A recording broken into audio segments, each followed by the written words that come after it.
Good morning, everybody. Hope you all had a great Christmas and a good rest and some good family time. I hope it was good. This year, we're going to be looking, as we've said previously, at arrows and going further. So really, we're thinking about, where do we want to go? Where do we want to go as a church? Where do you want to go individually in your lives? Where do you want your family to go this year? Where should we go? We want to go where God wants us to go. So the whole thing of arrows and going further, and we're going to be looking at different things in that. But I want to take us right at the very beginning to there's a very, very kind of like funny little story in the Bible. It's right in the middle, and it's in 2 Kings. And that story is about a man called Elisha. Now, just a little bit of context. Elisha was known as a prophet, and he would speak God's heart to the people. But he had a mentor who had gone before him, and his name was Elijah. So Elijah did the most amazing things and was really used by God. And then Elisha was the guy that followed him, and there were some amazing things that happened, and God really used him and spoke through him. But right at the end of his life, we come to this really, really fascinating little story, and I'm going to read it to you. It's 2 Kings 13, 10 to 20. So the first bit of it, I'm not going to read the first bit. I'm going to start at 14. But the first bit is all about this king called Joash, right? And Joash, basically the first bits of it say Joash was a really bad, he was a bad king, all right? Basically, he didn't do anything good in his life, and he was a really bad king. Anyway, God uses this guy at this moment in time to do this. And it says this, so from verse 14. Now Elisha, as the man of God, had been suffering from the illness from which he died. Elisha isn't in a good place, all right? Joash, who is the bad king of Israel, went down to see him and wept over him. And he said, my father, he cried, the chariots and horsemen of Israel. And Elisha said, get a bow and some arrows. And so he did. Take the bow in your hands, he said to the king of Israel. And when he had taken it, Elisha put his hands on the king's hands. Open the east window, he said, and he opened it. Shoot, Elisha said, and he shot. The Lord's arrow of victory, the arrow of victory over Aram, Elisha declared. You will completely destroy the Arameans at Apec. And then he said, take the arrows. And the king took them. And Elisha said to him, strike the ground. And he struck it 3 times, and he stopped. And the man of God was angry with him. And he said, you should have struck the ground 5 or 6 times. Then you would have defeated Aram and completely destroyed it. But now you will only defeat it 3 times. Elisha died and was buried. So it's a really interesting little story. Like, what's that story about? This guy, this bad king, right, comes to Elisha, says to Elisha this strange thing, you are the chariots and horsemen of Israel. Then he tells him to shoot an arrow out of the window and he'll defeat him. And then the king only bangs the arrows on the floor 3 times. And the man of God's really angry. Elisha's really angry because you haven't had enough courage and enough persistence here. You haven't wanted this enough. And so he's cross with him. So we've got this really interesting story. And I'm going to bring 3 things out of it. The first thing is, remember who you are. Right at the beginning of 2019, remember who you are. Remember who God has called you to be. I find it really interesting in this story that he says this. Joash says this, my father, he cried. That's a really affectionate term to call someone. My father, my father. And then he says to him, the chariots and horsemen of Israel. Now, you know that what he's actually saying there is that's your title. That's who you are, Elisha. That's who you are. You are the chariots and horsemen of Israel. What does that mean? That means you are a very, very powerful man when it comes to praying and when it comes to meeting with God. You are more than all of Israel's armies and chariots put together. Why do you think he's come to him in the first place? Why do you think he's come to him? Because he's failing at every level. He's failing, and he thinks, I'm going to lose this war. What does he do? He doesn't make his chariots better and equip his soldiers more. He goes to the man of God and says, you are the chariots and horsemen of Israel. That's who you are. And he says this on his deathbed, which I find really, really interesting.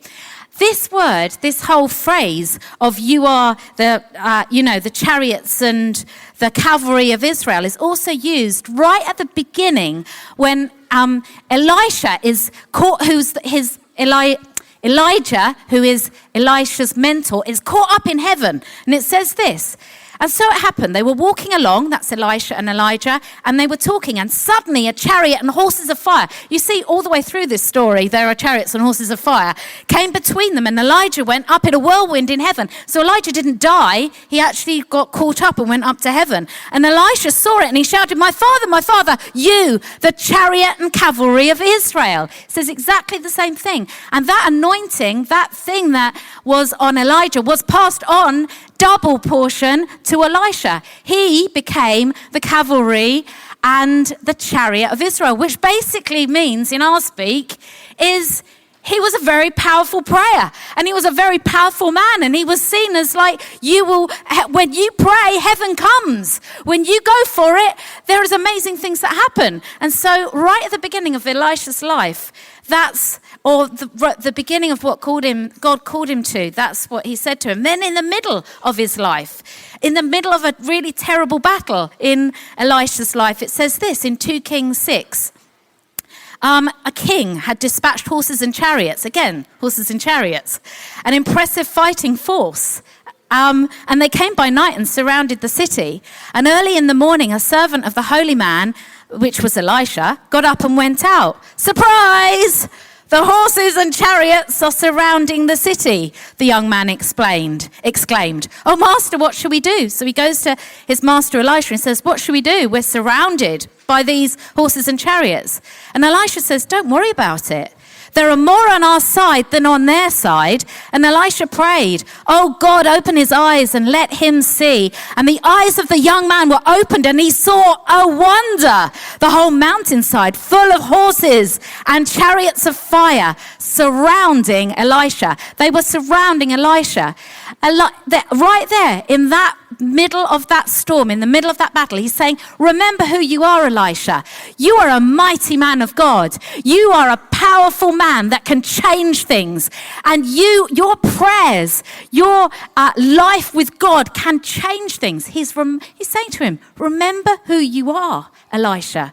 And then we have this story right at the very end where it says Elisha was suffering from an illness that he didn't recover from. Elisha isn't in good state. Elisha is ill. He's dying. And what happens? This bad king comes and says, remember who you are. Remember who you are. You're powerful.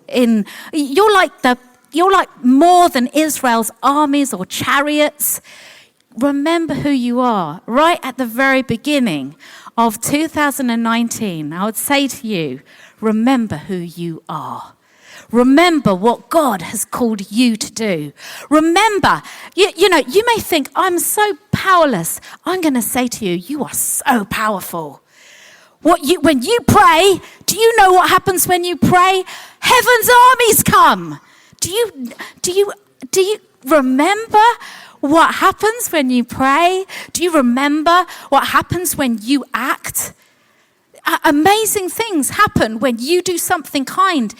Amazing things happen when you pray. Amazing things happen when you invite somebody round to your house that feels left out and alone. Amazing things happen when you turn up to your workplace on time and when you give everything that you have. Amazing things happen when you realize who God has made you, a child of God. There is so much power in you. Remember who you are. Remember who you are, whether you're at the beginning of your story, at the middle of your story, right in the middle of a battle, or remember who you are at the end of your story. He came to him and he said, this is who you are as he's dying. Not many people would think, do you know what? I'm in terrible trouble.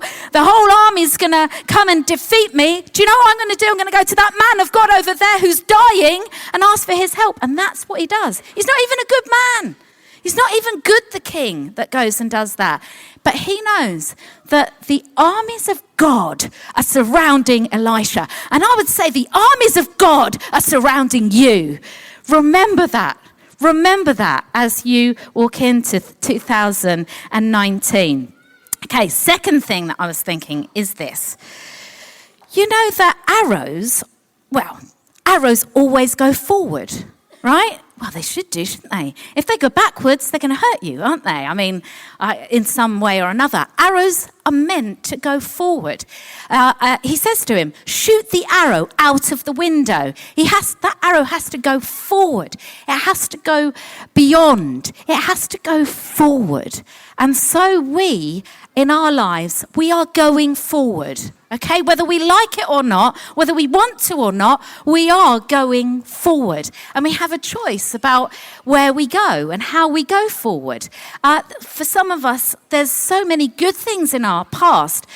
There are things that can hold us back. For some of us, there are good things in our past. And we think, I don't want to let go of those good things. They were amazing things. I don't want to let go of that. I want to live there. I want to live behind me. I don't want to live in front of me.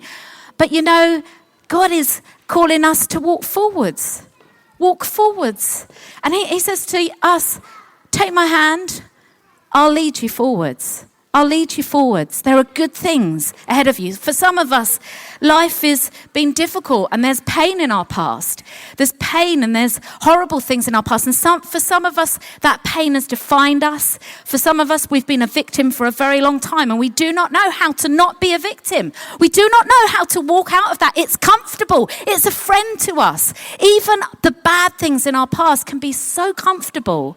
And God is saying, come with me.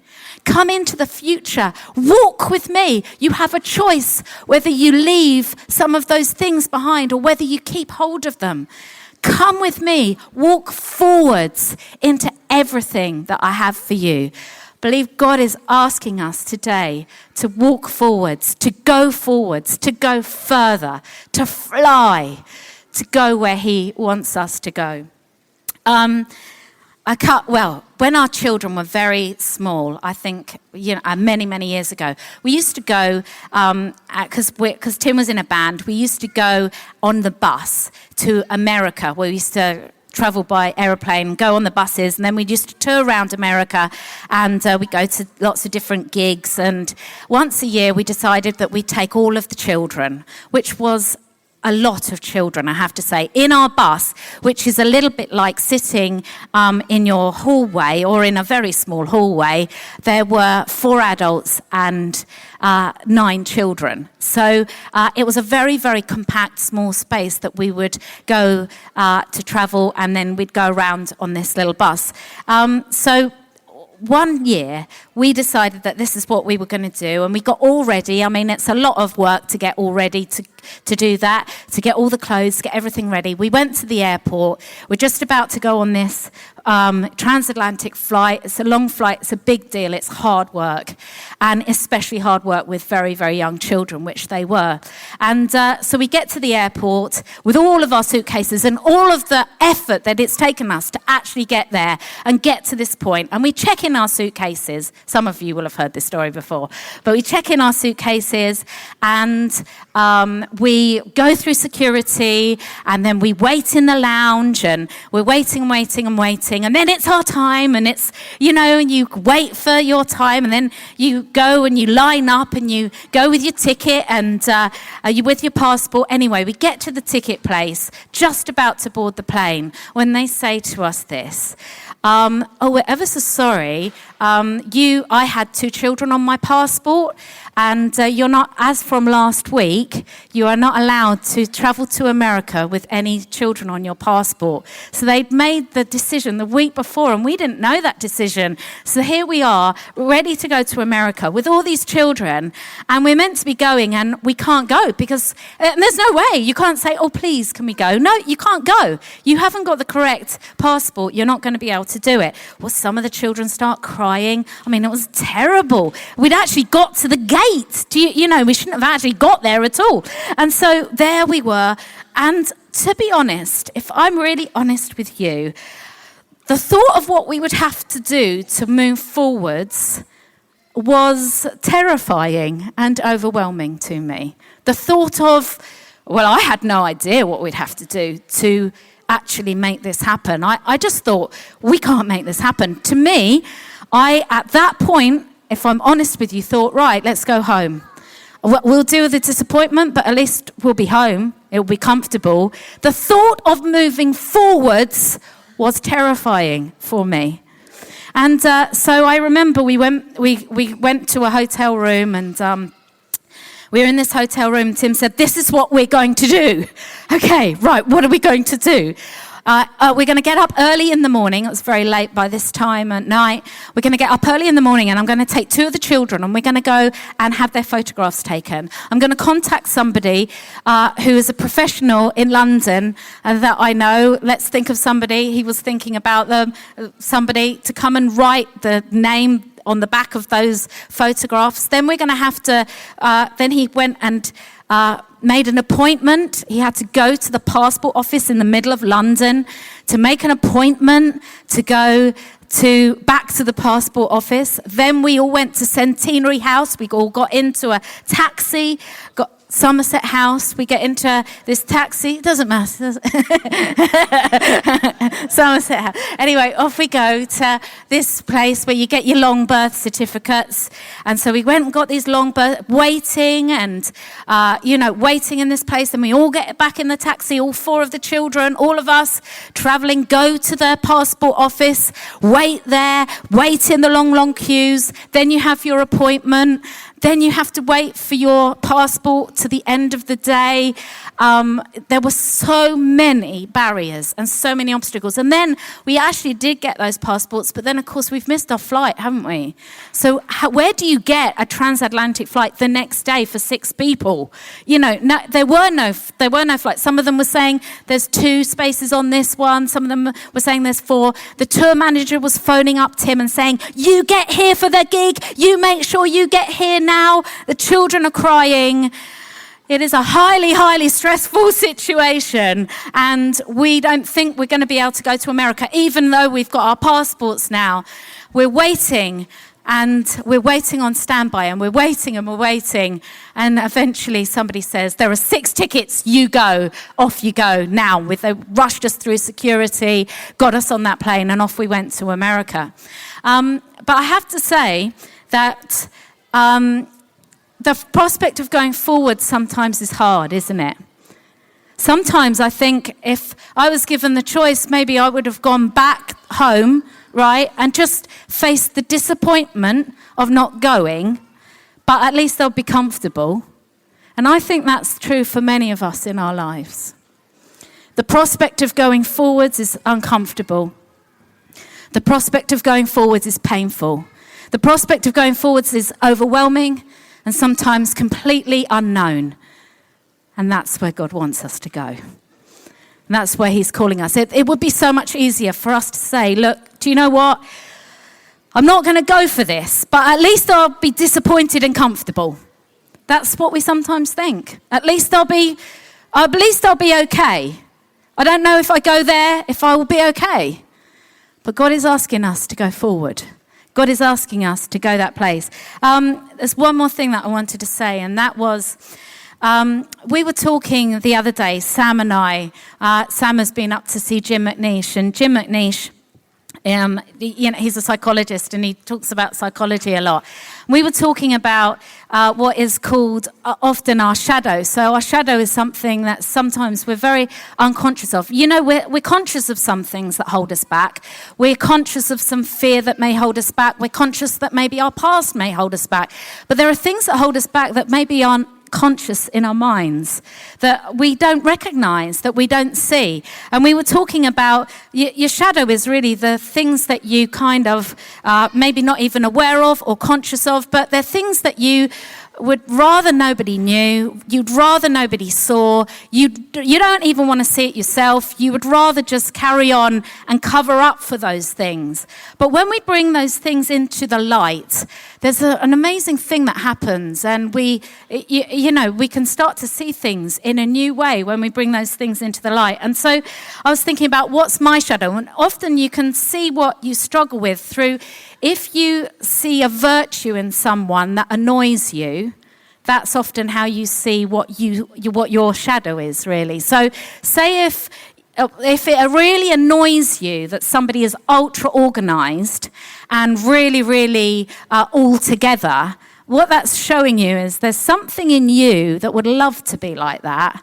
but instead of being like that, you kind of say that's a bad thing. That I don't want to be like that. I don't want to. So it's seeing a virtue in seeing something that's really good, and actually inwardly thinking, I don't really like that. I don't want to be like that. So I was thinking about what's my shadow. What are the things that I struggle with? Sometimes I can't think exactly what it would be, but I reckon for me it's probably around freedom. Sometimes I will see people, I don't mean freedom as in worship or anything like that. I mean in freedom as from responsibility. I feel responsibility very, very acutely. And so when I see people free from responsibility, there's something in me that maybe thinks, I'd love to have that. So it's just thinking about what do you really want and what holds you back. And one of the things that came up when we were talking, Sam and I, was that sometimes we see people that go for it and really run with all their hearts, and we can despise that sometimes. We can sometimes, I'm not thinking personally, but sometimes there is something that makes us think, because you're going for that and I haven't gone for it, and so therefore I struggle with you going for it. Even like maybe there's something when you see people really free in worship and absolutely going for it, and you think, oh, stupid, that's a stupid thing. But something in you thinks, I wish I was that free. I wish I could be free like that. And it's like thinking, what is it that, what are there any things subconsciously that hold us back? And we wouldn't want to ever hold somebody back, would we? By thinking, don't go for it. Don't run for something with all of your heart. Let us never, I never want us to be people that would keep anybody back. But we would be people that say, do you know what? We want you to succeed. It's a little bit like nobody wants to be the teacher's pet, do they? Oh, well, in some people maybe do, but you're not liked well for being the teacher. If you turn up for what about? Sometimes I think apathy is better liked than absolute passion for something. That's what I'm saying. Okay, do you recognise this? If somebody in your workplace gets there 20 minutes early every single day, they go for it, they absolutely give everything they have, they stay till the end, and they work far beyond their hours, do you think they're the most popular person in the workplace? No. They're lonely sometimes because they're the ones that are everybody wants you to kind of be the lower than that. Don't work as hard as that. You're showing us all up. Don't pray as hard as that because you make us feel awful. Don't worship like that. It makes us feel bad. Don't go for God like that. We want to just keep it comfortable. Do you see what I mean? Apathy can be something that we become very friendly with, and we become popular when we're a little bit apathetic. Because, don't get too disappointed. Don't go for something. Don't go for healing. Dearie me, don't do that because you're going to be disappointed. And sometimes you are. Do you know what? Sometimes you are. But does that stop you going for it with all of your heart? And I want us to be people in this place that when we see people succeed, we say, yes, we are for you. When we see people that break out of their apathy, we say, go for it. We don't say, we're just, oh dear, you're a bit too much now. You're a bit too unbalanced now. Why can't we go for God with everything that we've got and not feel somehow stupid? Or this should be the place that you don't feel that. This should be the place where you can dance with all your heart and not feel that somebody is mocking you. This should be the place where you can pray with all your heart and go for God with all your heart and have the whole of the congregation saying, yes, you go for it. Let us never despise the people that go for it. Let us never even subconsciously hold them back. Let me never hold you back from the way that you need to run and the way that you need to fly. And so this year, pray that God would know that he is leading you forward, that there may be some things that you need to change and you need to deliberately change, and you need to come away from the back, or you need to come away from the sidelines, and you need to say, I'm going for God. That is what I'm doing, and I'm going to go for it. And I may look silly or unbalanced, or I'm not talking about being super religious. I'm just talking about just loving God with all of your heart and not being inhibited to do that. And so let's stand up together, shall we? And we're going to just pray at the very end.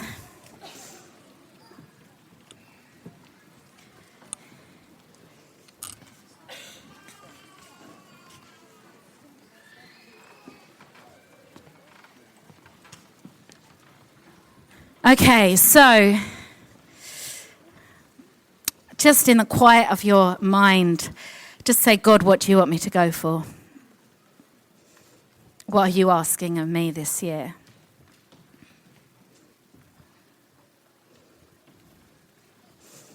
God, have I held anybody back?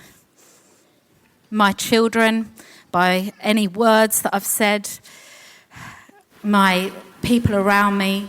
God, I pray, change the way that I think, the way that I talk to people. Just ask God what he's saying to you.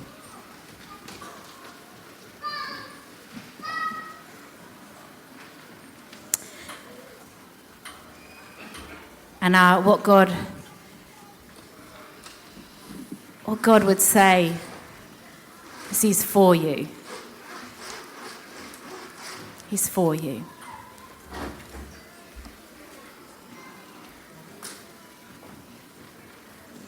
Just ask God, is there anything I need to hear from you, God, right now?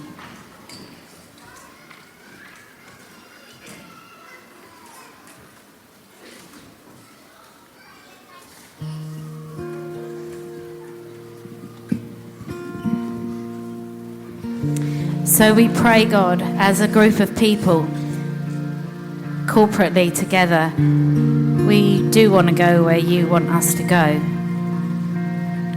I pray, God, that we would be champions of each other this year. I pray we would be champions of each other verbally, the way that we write to each other, the way that we talk to each other. I pray we would be people that say, go on, you can do that. Go further. Go further.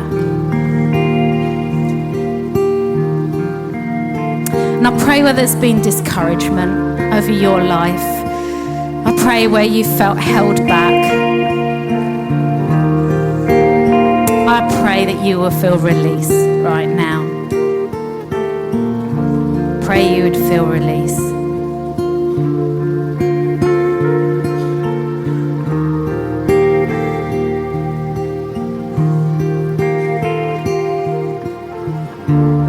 I pray for all the entrepreneurs in here. Anybody got some business ideas and things that they think God is calling them to? Put your hands up. Creative business ideas. Put your hands up. Right, well, we say to you, we champion you. We champion you. Go on, why don't don't you do what's in your heart? Why don't you do what's in your heart to do? Why don't you have the courage to go and do those things? Maybe you need to take it a step further than you have before. Maybe you need to push the door open a little bit more than you have before. And I pray that creative ideas would flourish in this place, that creativity would flourish in this place. And I pray that new business ideas would flourish in this place. And we come against the spirit that is even in Littlehampton that says that is not what happens here. That is not what happens here, because that is what happens here. That is what happens here. And so I pray for you with new ideas. Young people, who's got some ideas? You younger guys, who's got some ideas? You have got some ideas, haven't you? Like some ideas for what you want to see and what you want to go for. Well, we want you to go for that.